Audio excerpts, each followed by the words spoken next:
Perkenalkan, nama saya Marihati Berliana Sitinjak. NPM saya 19010100152.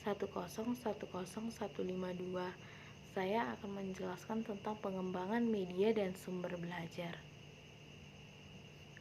Pengembangan media dan sumber belajar. Pengembangan media dan sumber belajar dipengaruhi karena perkembangan ilmu pengetahuan dan teknologi semakin mendorong upaya-upaya pembaruan dalam pemanfaatan hasil-hasil teknologi dalam proses pembelajaran.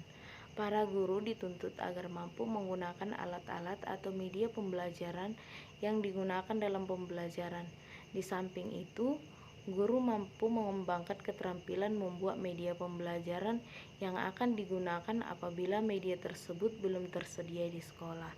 Sehingga di sini guru dituntut melaksanakan tugasnya sebagai perancang maupun pengelola pembelajaran untuk memiliki keterampilan dalam menyusun rencana pengajaran maupun melakukan interaksi dengan anak didik, mengelola kelas, menggunakan sumber belajar termasuk ke dalam menggunakan media pembelajaran. Pengertian media pembelajaran.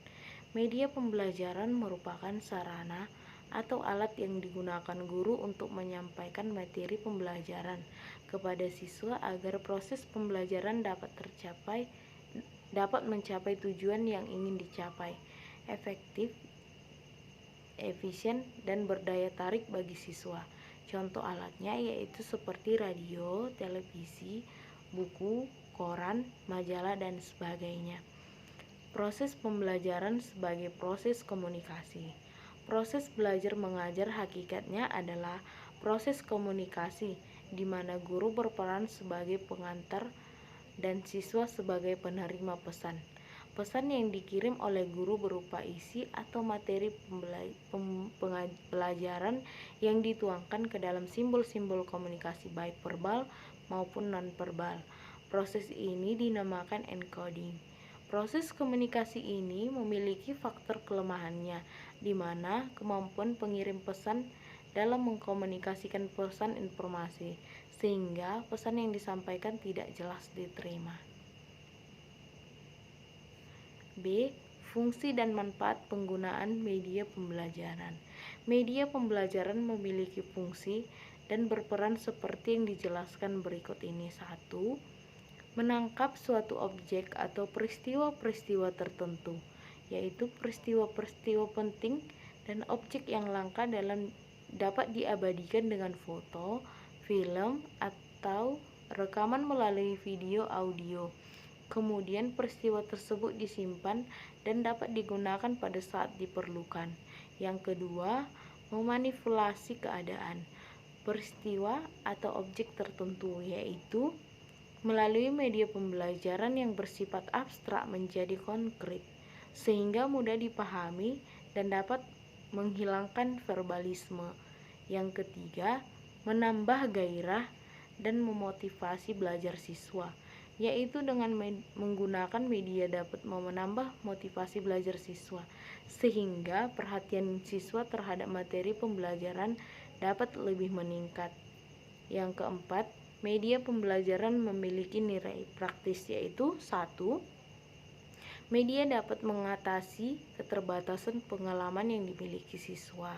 Yang kedua, dapat mengatasi batas ruang kelas. Yang ketiga, media dapat memungkinkan terjadinya interaksi langsung antara peserta dan lingkungan. Yang keempat, media dapat menghasilkan keseragaman pengamatan. Yang kelima, media dapat menanamkan konsep dasar yang benar, nyata, dan tepat. Yang keenam, media dapat membangkitkan motivasi dan merangsang peserta untuk belajar dengan baik. Yang ketujuh, media dapat membangkitkan keinginan dan minat baru. Yang ke-8, media dapat mengkontrol kecepatan belajar siswa.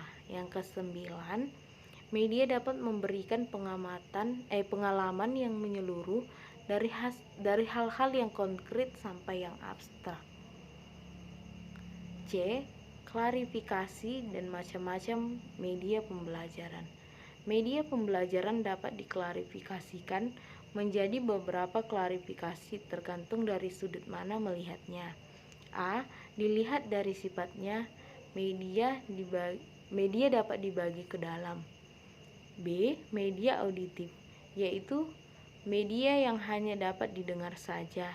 C. Media visual, yaitu media yang hanya dapat dilihat saja. D. Media audiovisual, yaitu media yang mengandung unsur yang dapat didengar dan dilihat. E. Dilihat dari kemampuan jangkauannya, media dapat dibagi ke dalam. F. Media yang dapat memiliki daya liput yang luas dan serentak seperti televisi dan radio. G. Media yang mempunyai daya liput yang terbatas oleh ruang dan waktu seperti film slide, video, dan sebagainya. H. Dilihat dari cara atau teknik pemakaiannya, media dibagi ke dalam. I. Media yang diproyeksikan seperti film, slide, dan sebagainya. J. Media yang tidak diproyeksikan seperti gambar, foto, dan lain sebagainya. D. Karakteristik beberapa media pembelajaran. 1. Media grafis atau visual diam. Media cetak grafis merupakan media visual non-proyeksi yang berfungsi untuk menyalurkan pesan dari pemberi ke penerima pesan berupa tulisan, gambar, huruf, dan simbol yang mengandung arti. Macam-macam media grafis adalah 1. Gambar atau foto, 2. Diagram, 3. bagan, yang keempat poster, yang kelima grafik. Yang kedua, media proyeksi. Media proyeksi adalah media yang dapat digunakan dengan bantuan proyektor.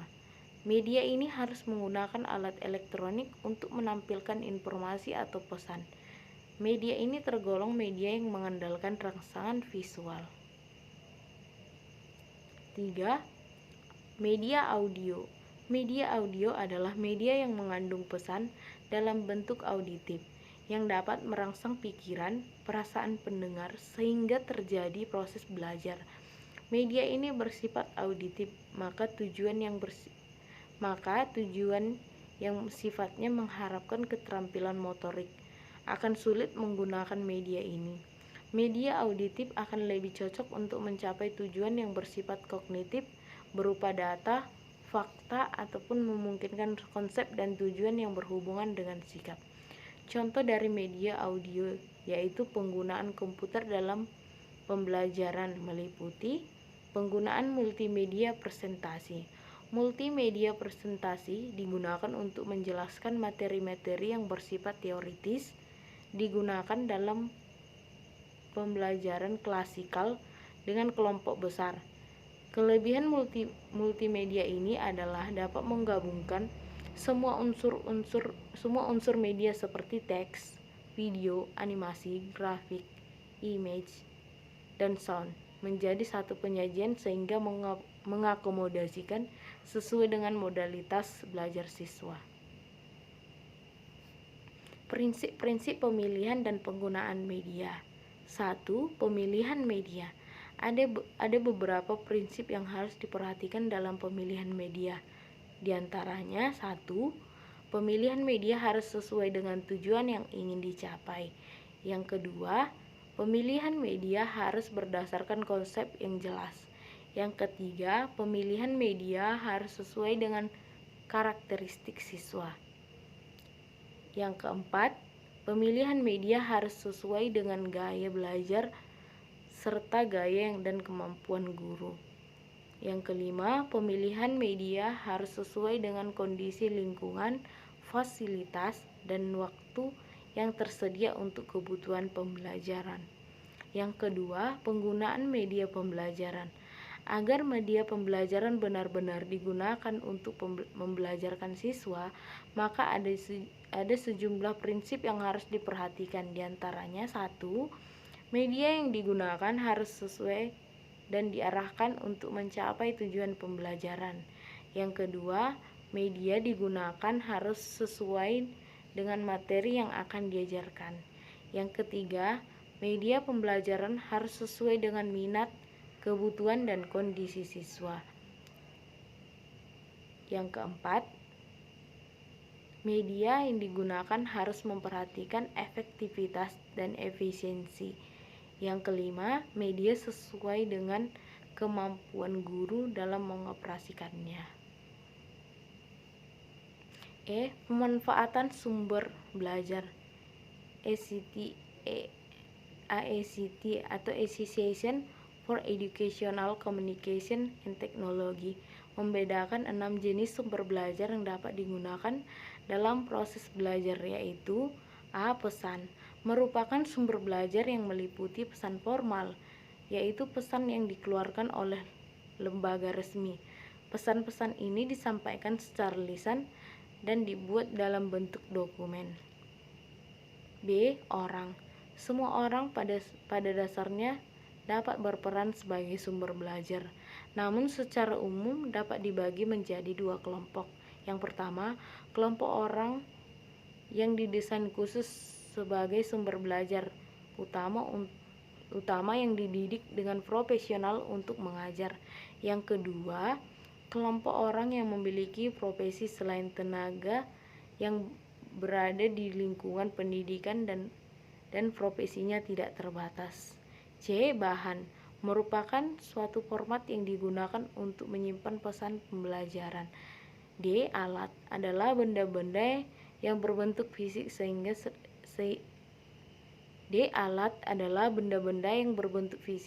disebut juga dengan perangkat keras. Teknik adalah cara atau prosedur yang digunakan orang dalam memberikan pembelajaran guna tercapainya tujuan pembelajaran. F. Latar atau lingkungan yang berada di dalam sekolah maupun lingkungan yang berada di luar sekolah, baik yang sengaja dirancang maupun tidak secara khusus disiapkan untuk pembelajaran. Sekian penjelasan dari saya mengucapkan terima kasih.